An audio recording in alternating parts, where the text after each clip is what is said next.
All right, here we go. The difference between people like me and the far majority is I'm just doing it. Nobody you've ever met got there without the hard work. You know, I worked every Saturday of my 20s. So like before you tell me how you're gonna be bigger than me, start thinking about what you're actually doing. Because it is literally every second of every minute of every day. Imagine not doing anything fun or going anywhere for the next 8 years, including Saturday and Sunday. All my friends now show up on Facebook and they're like, Gary, you're so lucky. I'm like, I'm lucky? Let me remind you something. Remember 1999 to 2009 when you went to the Jersey Shore every weekend and hooked up with chicks? I worked. Ladies and gentlemen, it's Gary Vaynerchuk. Gary Vee.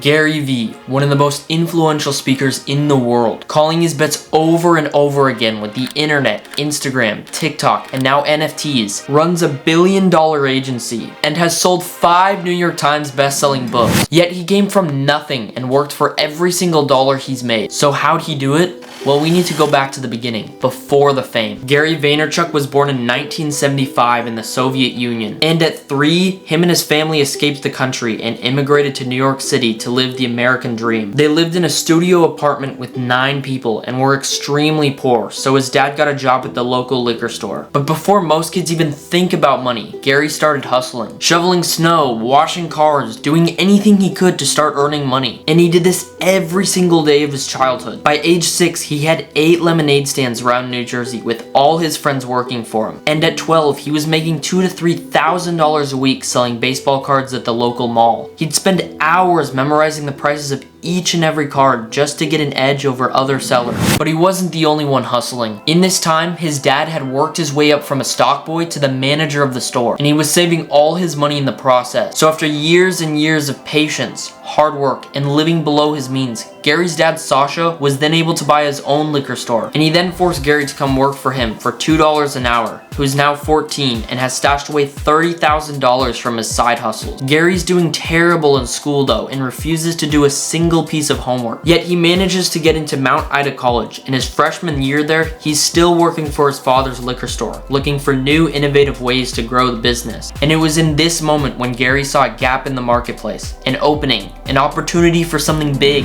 This was when Gary discovered the internet. So he got to work, figuring out how he could capitalize off this thing. And in 1996, he created a website called WineLibrary.com, where him and his father could expand their customer base from a small part of New Jersey to the entire United States. 2 years later though, the majority of sales were still coming from the liquor store, which at the time was worth $3 million.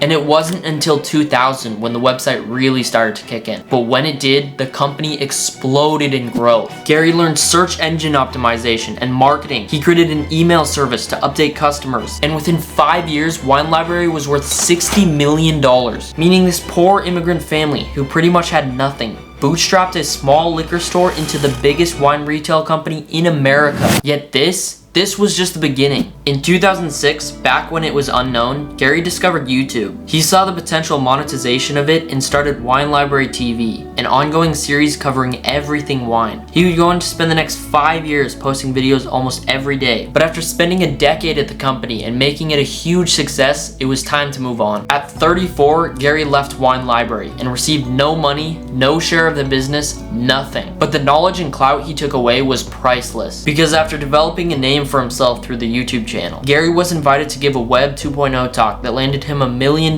deal with the publishing company HarperCollins to write his first book, Crush It. And in that same year, he founded VaynerMedia with his younger brother AJ, who had just graduated from college. Their digital ad agency zoned in on producing content for brands through social media. Gary could see that the industry would get bigger and bigger over time, meaning capitalizing on these platforms while they were still young would create a huge edge over competitors. But people didn't know this at the time. In fact, big agencies laughed at him, saying TV was the real creative, not some picture on Facebook, which meant that the clients VaynerMedia did receive got paid very little at first, so he had to get scrappy, hiring young adults who understood social media and its potential. But Gary's ability to sell, the skill he'd been learning since he was 6 years old, was the key reason the company was able to scale. Because time progressed and social media did start to take over, putting VaynerMedia in the perfect position to grow. So year after year, the deals got bigger, the brands got bigger, and more money was to be made. By 2014, VaynerMedia reached 500 employees with an annual revenue of $40 million and 4 locations across New York,